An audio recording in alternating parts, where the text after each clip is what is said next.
Hello, I'm Joe Prophet, and I approve this message. And it's all about success. Success in helping you to become the better you in your health and wellness goals. You may remember me from football, college, University of Louisiana Monroe as a trailblazer, and the National Football League Atlanta Falcons #1 draft choice. Today, I want to talk to you about my newest book, Retrain the Brain, Health and Nutrition Transition. I give you a count-by-count blow of what you need to do on a schedule to keep yourself together. So sit back, relax, and enjoy this presentation. Thank you. What if you could live in only one home for the rest of your life? What would it look like? Where would it be? What would you do to take care of it? Let's ask these same questions, but just change one word. Take out home and replace it with body. After all, it is your only body. How would you answer the questions now? If you're like most people, you probably have the same answers. But you might also be saying to yourself, I know I could take better care of my health, but I don't have the time, energy, or money to bother with all that. Fortunately for you, we have created the Health Primer. Through this program, we're going to help give you a broader understanding of health, show the importance of your role in your own health, provide you with a 4-pronged strategy for wellness, and introduce proven solutions to help you enjoy a better quality of life. Let's get started. What is wellness? Right. You hear about it and read about it all over the place, and all types of people and businesses claim to be a part of the wellness industry. But what is wellness? To answer that question, let's take a step back for a moment. The prevalent view of health is pretty straightforward. At one end of the spectrum is health. In the middle is a downward slope called illness, and at the other end is a drop-off leading to death. The commonly held notion is that health just happens until something else comes along to trip us up. That's when we become ill, and that's also when we start to seek the expertise of others to get back to health. As if we continue to slide down the slope, we reach a point where everything breaks down, and we end up dying. Let's assume for a moment that this view was a complete picture. It's actually something quite disturbing. Most people don't know where they stand with their own health. It's as if they were walking blindfolded. That's not really something anyone's going to recommend you do, especially when you're on a slope next to a cliff. While this view is easy to understand and our experiences seem to validate it, this is an incomplete picture of health. And you can understand what we mean by thinking of your health as an island. On the surface, islands don't seem to be connected to anything. Problems and fortunes seem to come from other places. Things like foreign invaders and natural disasters just seem to happen out of nowhere. Fortunately, medical science has been able to show us that this is a faulty understanding. If we agree that water in this analogy represents our lack of knowledge and understanding, let's drain that away to see what the scientists have uncovered. At the very bedrock of our health is our genetic code. While some might conclude, well, that doesn't mean we have any control over our health, that's not exactly true.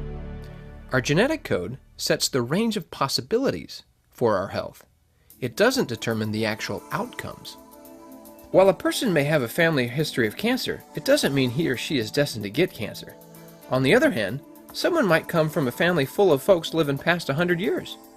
But that doesn't guarantee he or she will reach that milestone too. So what is it that narrows the genetic possibilities down and shapes them into our actual health? Our habits and choices. What we think, say, eat, breathe, feel, and do throughout every day of our lives is what directly determines our health. This simple understanding can make an enormous difference in your life. By changing your habits and choices, you can dramatically alter the size and the abundance of the island you call health. The peril of ignoring your habits and choices is that you will never be able to address the root causes of any health challenge. If you choose to address only what is on the surface, that is to say your symptoms, you're only destined for reoccurrences of the problems and a deepening of a broader health crisis. This new understanding forces us to re-examine the prevalent view of health and take a broader perspective. Health is about more than illness and death. To draw a more complete view, we need to extend the ledge above illness out into a gently upward slope. This slope is called wellness, and at the end of this long slope is a steeper slope that leads to a plateau called optimal health. From this broader perspective, you can see that no matter where you are on the spectrum, it takes effort to maintain or improve your health. If you choose to do nothing, it will be like gravity pulling you down the slope. Another insight from this more complete perspective is that improving your health in the wellness portion of this slope takes less effort than when compared to changing your health at either end. In other words, recovering from a serious health crisis like a heart attack or cancer takes a great deal more energy and expertise than keeping a healthy person healthy. As a whole, most people are somewhere near the middle and can change their health fortunes without a tremendous amount of effort. While you probably have a little better understanding of what wellness is, we aren't really done yet.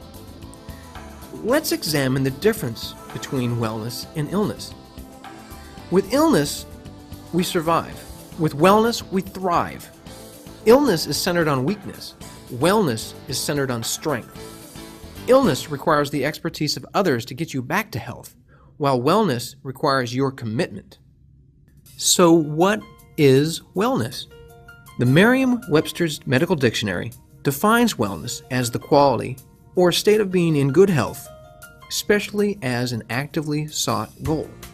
The American Heritage Stedman's Medical Dictionary defines wellness as the condition of good physical and mental health, especially when maintained by proper diet, exercise, and habits.